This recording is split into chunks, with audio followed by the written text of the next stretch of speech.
여러분 안녕하십니까? 인문학TV 구경입니다. 자, 오늘부터는 사마천 사기 본기 중에서 우리가 너무나 잘 알고 있는 항우 본기에 대한 이야기를 해보겠습니다. 항우는 너무나 유명한 인물이었죠.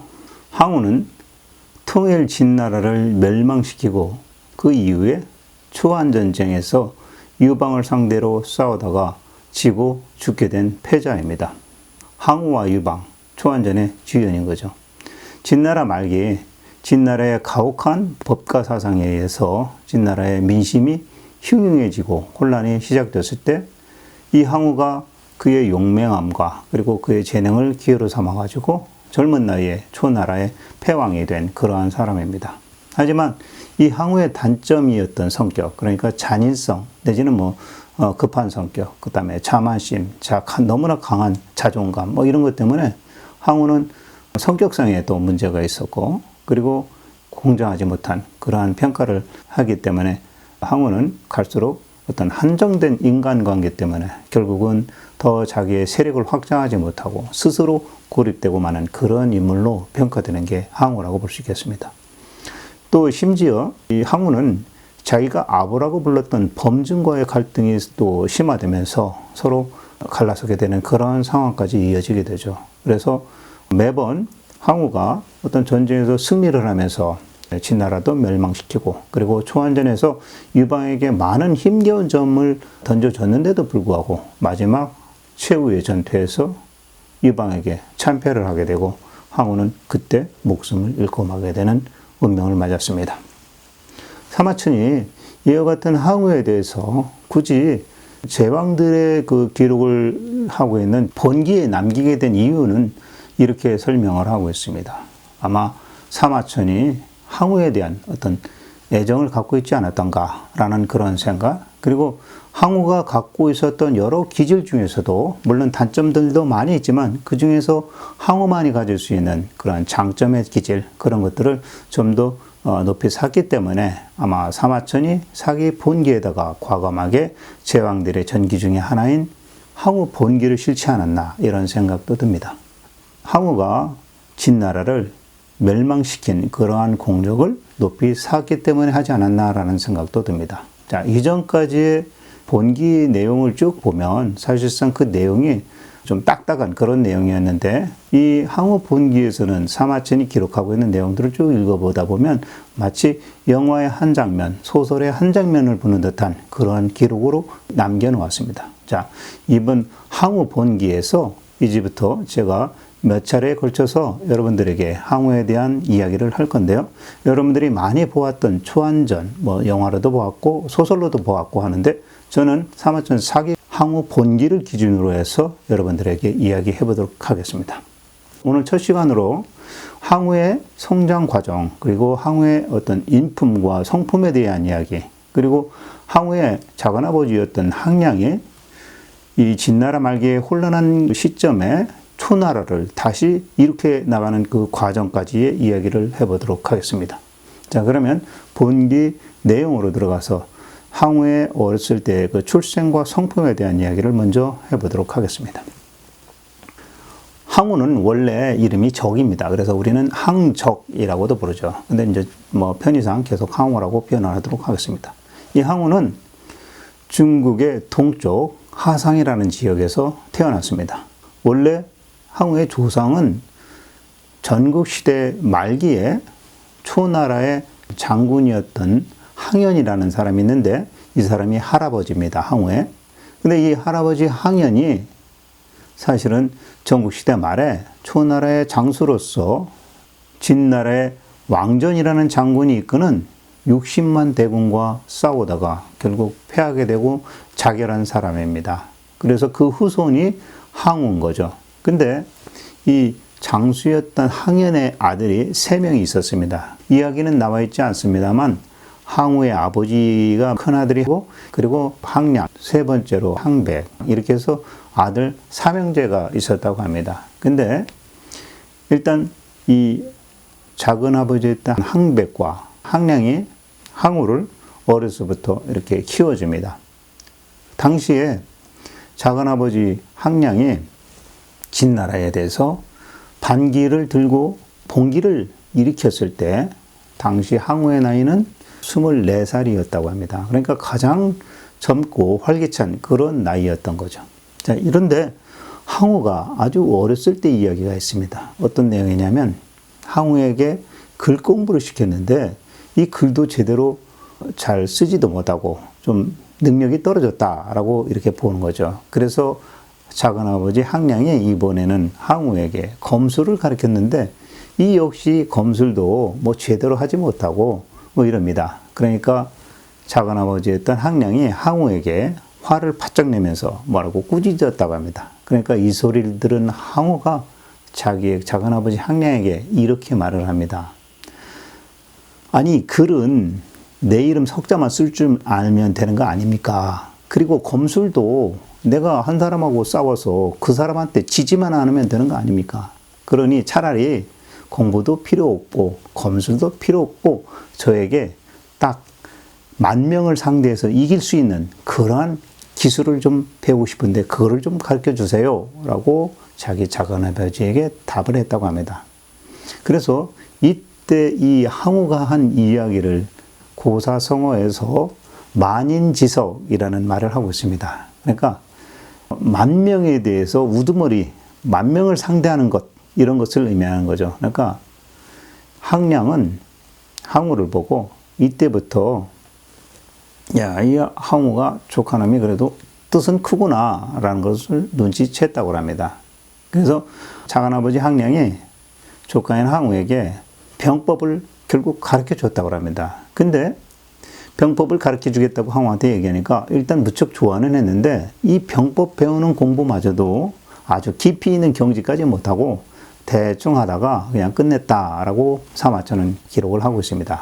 자, 무슨 얘기냐면 말하자면 항우의 어떤 성격이라든지 항우의 의욕 이런 것들이 겉으로는 상당히 높았고 뭐에 대해서 하고자 하는 의지는 많이 보였던 것 같은데 결론적으로 말해서 그것을 끈기 있게 하지 못하고 쉽게 실증을 느끼고 중도에 포기를 했다라는 것을 표현하고 있는 거죠. 그러니까 항우의 이러한 성격들을 이미 사마천은 항우의 어린 성장 과정에서 항우가 비춰졌던 모습을 통해서 우리에게 미리 알려주고 있는 것 같습니다. 자, 그런데 작은아버지였던 항량이 옛날에 역양이라는 지역에서 죄를 짓고 감옥에 갇혀 있게 되었다고 합니다. 자, 이 역양이라는 지역이 지금 진나라의 함양에서 가까운 지역입니다. 근데 무슨 일이 됐는지 그러니까 그 지역에서 감옥에 갇혔는데 이 역양현 옹리였던 당시의 사마은에게 기원이라는 곳에 있는 옹리 조우라는 사람이 항량을 위해서 좀 봐주쇼 하는 그러한 편지를 보냈다고 합니다. 그래서 이 사마은이 그 편지를 받고 그 감옥에 갇혀있던 항량을 풀어줬다고 합니다. 자, 이 얘기가 왜 갑자기 등장하느냐 하면 여기에 등장하는 조구라는 사람 그리고 이 사마은이라는 사람은 당시에 통일 진나라에서 옹리 그러니까 감옥을 관리하던 그러한 관리들이었는데 이 사람들이 나중에 항량이 초나라를 일으키고 진나라와 대항해서 싸울 때 초나라 편, 항우의 편에 서서 싸우다가 유방에게 지게 되고 자결하게 되는 그러한 사람들입니다. 그래서 조구와 사마은이 잠깐 초기부터 등장을 하는 것 같습니다. 그래서 이 사람들 둘은 그냥 기억해 주시면 될 것 같습니다.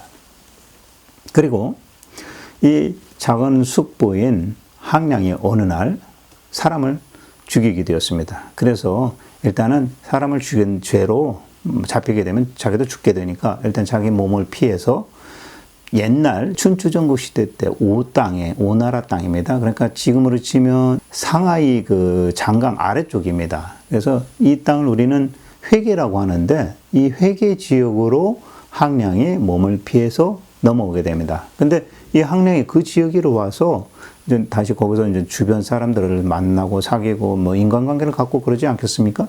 그때 이 항량이 그 지역에서 영향력 있는 사람들을 사귀게 되고 이제 파워가 커지기 시작합니다. 그러자 그 지역에 모인 사람들이 하나둘씩 항량을 따르기 시작하고 항량의 세력에 가담을 하게 된 거죠. 근데 그것에서 항량과 항우가 당시 통일 진나라 시대 때니까 진시 황제가 전국을 순회하고 다녔답니다. 그래서 진시 황이 회계 지역까지 순시를 나왔을 때 절강이라는 지역인데요. 여기를 지나가고 있는데 항량과 항우가 진시 황의 행차를 보게 됩니다. 그때 이 항우가 진시 황의 의리의리한 그런 행차 행렬을 보고 나서 항우가 이런 말을 합니다. 야, 내가 저 자리에 꼭 올라서 저 자리 내가 차지를 해야 되겠다라고 이렇게 표현을 했다고 합니다. 그러니까 이 소리를 듣고 옆에 있었던 작은아버지 항량이 항우의 입을 딱 틀어막으면서 너 그런 소리 하다가는 우리 항씨가문 멸족당한다. 입 조심해라 라고 막았다고 합니다. 자, 이 말은 유방도 유사한 상황에서 한 적이 있죠. 그러니까 유방 역시도 진시 황제가 순행을 할 때 유방도 진시 황제의 그 의리의리한 그 순행 행렬을 보고서 유방은 이렇게 표현을 했습니다.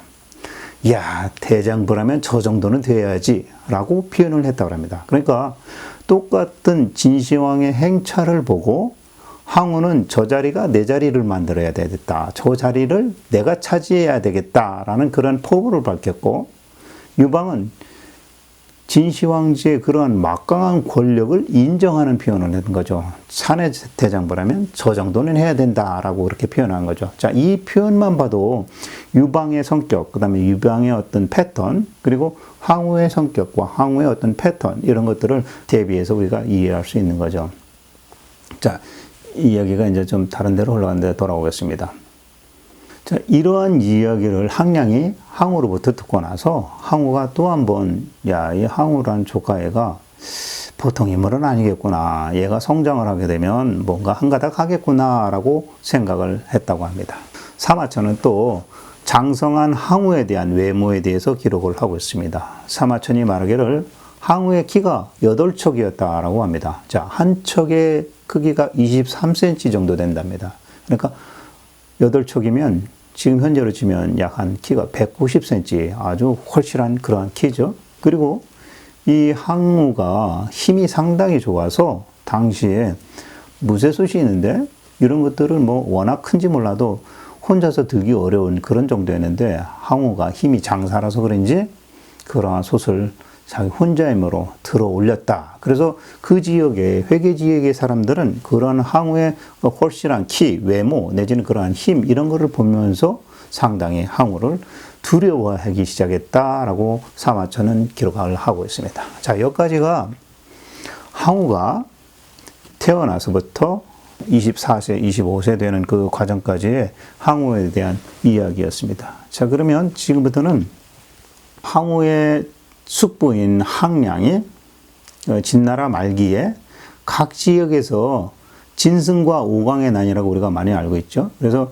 진승과 오강은 농부였는데 이 진나라의 강력한 이런 탄압 정책, 그 다음에 벌을 주는 거, 어떤 규율을 만들고 법에 의해서 처리하는 거, 이런 거에 대한 무리한 사항들이 많다 보니까 각 지역에서 봉기가 일어나는데 그 대표적인 것이 진승의 난이죠. 그래서 진승이 장초라는 나라를 세우고 농민 출신이지만 왕이 됩니다. 그리고 나서 이 진승은 진나라, 통일 진나라의 그 본군과, 그러니까 장안 장군이 이끄는 군대와 진승이 일으킨 농민의 군대가 서로 맞닥뜨려서 싸우게 됩니다. 이런 시점이 사실상 중국의 통일 진나라의 혼란한 시점이 돼버린 거죠. 이러한 기회를 틈타서 중국의 각 지역에서는 봉기가 끊임없이 일어나게 됩니다. 자, 그러면 이 회계 지역에서 항량이 어떻게 성장해 나가고 그래서 초나라를 다시 재건하게 되는지에 대한 이야기를 해보도록 하겠습니다. 통일을 이루었던 진나라의 진시 황제가 기원전 209년 마지막 순행을 하다가 사고에서 죽게 됩니다. 자, 이 이야기는 진시 황제 본기에 자세하게 제가 다뤄놨으니까 그걸 참조하면 되겠습니다. 그래서 진시 황이 죽고 나서 그의 아들인 막내 아들 호해가 기원전 209년에 제2세 황제로 등극을 합니다. 근데 이 이후로도 오히려 진나라는 더 포악한 정치를 하게 되니까 여러 곳에서 밀란이, 농민의 반란이 일어나게 됩니다. 그때 당시 지도자 중에서 농민의 대표적인 사람이 진승인데 우리가 이제 진섭이라고도 합니다. 이 진승이 지도상에서 보시면 이 대택향이라는 지역에서 진나라의 반기를 들고 가장 먼저 거병을 합니다. 자, 같은 해에 회계 지역이었던 진나라의 태수 은통이라는 사람이 이러한 사회적 불안한 환경을 틈타 가지고 항량을 불러가지고 이렇게 항량에게 부추깁니다. 이렇게 말합니다. 강서 지역에서 여러 지역에 진나라의 반기를 들고 농민들이 일어나는데 아마 이러한 현상들은 하늘이 진나라를 이제 망하게 하려고 하는 것 같습니다. 자, 이럴 때는 먼저 선수 치면 살아남을 수 있고 만약에 뒤늦게 따라서 일어나게 되면 오히려 먼저 선수 친 사람들의 불임을 받게 됩니다.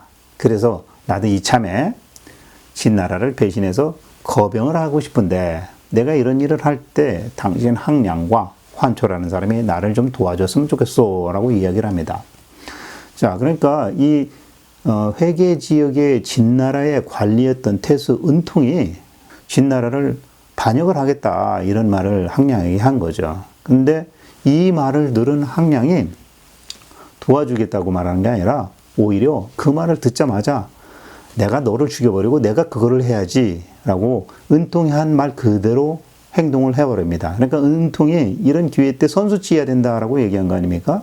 근데 이 말을 들은 항량이 자기의 조카인 항우를 시켜가지고 은통을 목베게 한 다음에 오히려 은통을 죽여버리고 항량이 그 자리를 차지하는 거죠. 그래서 항량이 결국 이 회계 지역의 태수였던 은통을 죽이고 또 그 지역 회계 사람들을 설득을 시켜서 항량이 회계 지역의 태수가 돼버립니다. 그러니까 주도권을 잡아버리게 된 거죠.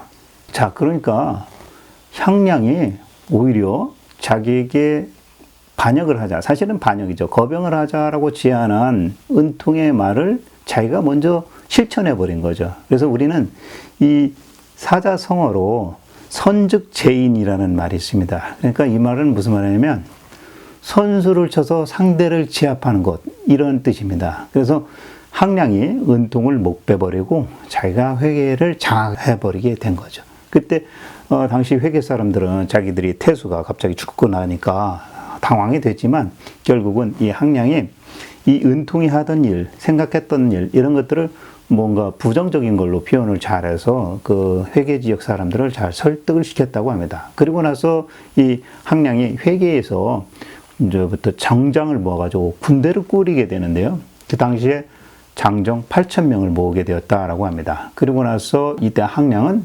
자기가 회계의 그 태수가 되고 자기 조카인 항우를 비장으로 삼아가지고 회계 지역을 장악하게 되는 거죠.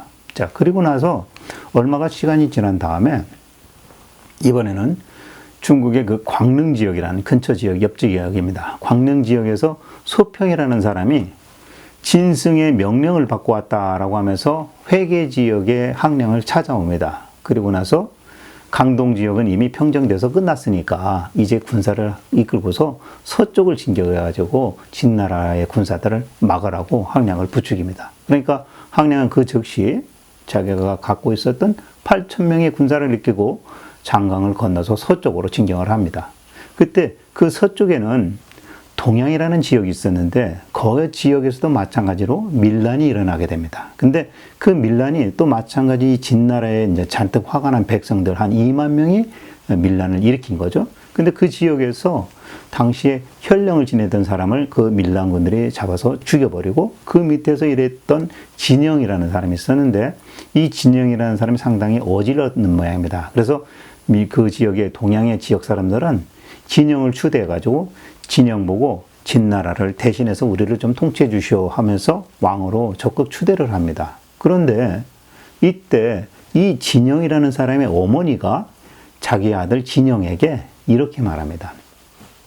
아들아, 우리 집안에서 손주들 대대로 현재까지 우리 집안에서 귀하게 이렇게 출세한 사람이 아직 한 사람도 없었다. 그런데 갑자기 반란이 일어났다고 해가지고 내가 그 선두에 나서게 되면은 절대로 안 된다. 라고 말리는 겁니다. 차라리 다른 사람 밑에 들어가서 일이 만약에 성사되면 그때 그 제후에 봉해져 주면 그 정도만 콩고물만 바라야지 절대 띄워준다고. 네가 우두머리에 절대 나서지 마라. 거사가 만약에 실패하게 되면 우두머리는 곧 자기의 목숨을 유지하지 못하게 된다라고 하면서 자기 아들을 너무나 사랑했는지 모르겠지만 자기 아들을 말리게 됩니다. 그러니까 이때 이 어머니의 말을 들은 진영이라는 사람이 그 지역에서 추대를 받았지만 자기가 사형하라고 오히려 당시에 거기에 근처에 와 있던 항량을 밀어주게 됩니다. 그러면서 그 동양 지역 사람들에게 항량을 띄워주면서, 항량은 예로부터 초나라의 장수 출신들의 후손들이니까 항량에게 맡기는 게 어떻겠습니까? 하고 자기의 동양 지역 사람들을 부추겨서 항량 편을 들게 만듭니다. 그래서 항량은 엄격결에 자기의 군대를 더 끌어모으게 된 거죠. 결국 이 동성 지역에 봉기를 일으켰던 사람들을 자기 편으로 흡수를 해서 결국 2만 명을 더하고 거기다가 이번에는 회수강을 건너서 경포하고 포장군한테 가가지고 또 연합을 하게 됩니다. 그래서 결국은 항량 휘하에 6만 명 내지는 7만 명의 군사가 모이게 되었던 거죠. 그러니까 처음에 회계에서 8천 명 모으고 진영이 있었던 동양에 가가지고 2만 명을 더 모으고 그 다음에 회수를 건너서 경포와 포장군이 있는 지역에 가서 또 군대를 모아서 결국 6만에서 7만 명의 막강한 인전 군사력을 모이게 되었던 것입니다. 그리고 나서 이 항량은 이 군사들을 이끌고 이제부터는 북상을 해가지고 지도상에서 보시게 되면 하비에까지 당도해서 하비에서 주둔을 하게 됩니다. 자, 이 하비에 항량이 도착했을 때 반란을 주도했던 진승이 진나라의 장안 장군과 계속해서 맞서 싸우다가 결국 1년을 버티지 못하고 도망을 치어가지고 숨어버립니다. 그러니까 그 당시 진승 밑에서 있었던 진가라는 사람이 이번에는 진승을 또 배반하고 자기가 초나라의 왕으로 경구라는 사람을 갖다가 세워놓고 자기 멋대로 팽성이라는 지역에 주둔하고 있으면서 북진인에서 올라오고 있는 항량이 좀 두려우니까 항량을 저지하려고 합니다. 자, 여기서 진가, 이 진가라는 사람 지난번 유후세가에서 제가 잠깐 이야기를 했었습니다. 자, 진가라는 사람을 쫓아서 장량도 왔었고 유방도 왔었다가 진가가 패하게 됐을 때 흩어졌던 그런 내용들이 있습니다. 유세가에서 확인하시면 될 것 같습니다. 자, 이때 진가가 항량을 막으려고 하니까 항량은 북진에서 오히려 진가를 공격하고 또 호릉이라는 지역까지 쫓아가가지고 결국은 진가를 죽여버립니다. 그리고 나서 이 항량은 진가의 군사들을 모아가지고 자기 군대로 귀속시켜버립니다. 자, 이렇게 해서 이제 호릉이라는 지역에 주둔하고 나서 그때 이후부터는 항량이 이제 북진이 아니라 동진을 하게 됩니다. 자, 이렇게 함으로 인해 가지고 이제 초나라의 항량은 서서히 진나라의 본군 장안 장군과 전투를 하기 시작하게 된 거죠. 자, 항량은 처음에 자기 부장 2명을 진나라 군대와 싸우도록 출정을 시킵니다. 근데 이 두 사람이 둘 다 패하고 돌아가게 됩니다. 그러니까 항량은 이번에는 자기 군대를 직접 몰고 설당, 이 옛날에 제가 맹산군 열전에서 말씀드렸는데 설이라는 지역으로 옮겨가게 됩니다. 자, 그 전에 사실 항량은 자기 조카 항우를 시켜가지고 별동부대, 특수부대죠. 그러니까 이 별동부대를 끌고 가가지고 진나라의 군대가 주둔하고 있는 양성에 가가지고 양성을 공격하게 만듭니다. 그렇지만 바로 항우가 점령하지 못하고 좀 빌빌 싸다가 결국 좀 시간이 좀 늦었지만 재차 공격을 해서 양성을 점령합니다. 근데 항우는 그때 처음에 성을 이기지 못했다가 나중에 재차 공격해서 뺏었으면 됐지. 그 안에 있던 성 안에 있는 모든 사람들을 구덩이를 파가지고 묻어 죽였다고 합니다. 자, 이 시점에 항우의 어떤 잔인성이 처음으로 드러나게 되는 거죠. 사실 초안전을 쭉 읽다 보면 항우가 신안에서 진나라 군사들을 생매장시켰다라는 이야기가 나옵니다. 약 20만 명을 생매장시켰다고 하는데 그거는 뭐 우리가 잘 알고 있습니다만은 이와 같은 그 항우의 어떤 잔인성은 이미 지금 제가 말씀드리는 이 양성의 주민들을 백성들을 그대로 구덩이에 파묻어 주겠다라는 것에서 벌써 드러나고 있었던 거죠. 항우의 이러한 잔인성이 처음으로 드러나는 그러한 대목이었던 겁니다. 그래서 그 당시에 또 밀란을 최초로 일으켰던 이 진승이 결국은 도망가 숨었다가 잡혀서 죽게 됩니다. 자, 그래서 이러한 진승이 죽었다. 봉기를 일으켰던 장초의 왕이 진승이 죽었다라는 이야기가 나돌게 되자 이때부터 각 지역에서 봉기를 일으켰던 사람들이 이제 뭐 좀 황당해지는 거죠. 그래서 항량은 자기의 부장들을 일단 설이라는 지역에서 다 모아놓고 향후 대책 회의를 하게 됩니다. 자, 이때 이 항량이 설당에 자기의 부하들을 모았을 때 그때 처음으로 등장하는 사람이 당시에 패공이었던 유방입니다. 유방도 이때 그 설당으로 찾아와서 항량과 항우를 처음 만나게 된 거죠. 그래서 이때 유방과 항우가 첫 대면을 하게 됐다고 볼 수 있겠습니다. 자, 이 시점에 사실 또 범증이 등장을 합니다. 자, 범증은 초안전 내내 항우를 도와서 책사 노릇을 했던 그러한 사람이죠. 이 범증에 대한 이야기를 해보도록 하겠습니다. 자, 범증은 거소라는 지역, 동성이라는 지역에서 살고 있었던 한 노인이었습니다. 이 당시에 범증의 나이는 70세였다고 합니다. 그러니까 나중에 이제 범증이 항우랑 같이 동행을 하면서 항우는 20대 중반이고 범증은 70대였는데 항우가 범증을 부를 때 아보라고 불렀습니다. 그래서 이제 버금갈 아자에 아비부자 이렇게 썼는데 결국은 이제 아버지 같은 사람이라는 호칭이었는데 항우는 25세고 아버가 70세면 아버지가 아니라 할아버지죠. 자, 농담이고요. 자, 이 아부는 범증은 당시에 그 촌에서 운둔하면서 지냈던 사람인데 이 범증이 이 기묘한 계책 공부를 많이 했던 그러한 사람이었다고 합니다. 그래서 이제 계책들을 많이 내놓게 되죠. 그런데 범증이 이때 항량한테 스스로 찾아서 이렇게 말을 합니다. 범증이 애시당초 진승은 처음부터 성공할 수가 없었던 사람입니다.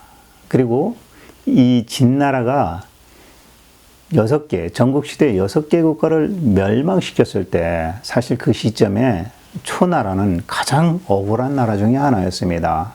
왜냐하면 초나라의 회왕이 진나라의 소양왕한테 속아가지고 진나라로 갔다가 포로로 잡혀가지고 결국 초나라로 돌아오지 못하고 거기서 죽게 되었는데 그 이후에 이 초나라 사람들은 자기들의 왕을 빼앗아간 죽게 만든 저 진나라에 대해서 아주 분하고 원통하게 생각해 왔었습니다. 라고 범증이 얘기해요. 그리고 범증은 또 이렇게 얘기합니다. 초나라 지역에 역술가들이 상당히 많은데 이 초나라의 역술가들은 초나라 사람 집안 중에서 세 집안만 남아있어도 진나라를 무너뜨리기에는 충분하다라고 이렇게 역술가들이 얘기하는데 오늘날 이 진승이 진나라에 대항하면서 사실 초나라 사람 한 명도 그의 후광을 받지 못했다. 그래서 진승이 난을 일으켜서 진나라를 상대하고 했지만 결국 망하게 된 데에는 초나라 사람이 한 명도 개입되지 않아서 그런 것이다. 그런데 이제 진승은 죽었고 항량 당신이 결국 강동 지역에서 초나라의 후순 명문 가문, 장군의 가문으로 거병을 해서 당신 밑에 여러 초나라 사람들이 함께하고 있으니 초나라의 운명은 앞으로 진나라를 물리치고 반드시 재건할 수 있을 것입니다. 라는 식으로 범증이 항량을 찾아와서 제안을 하죠.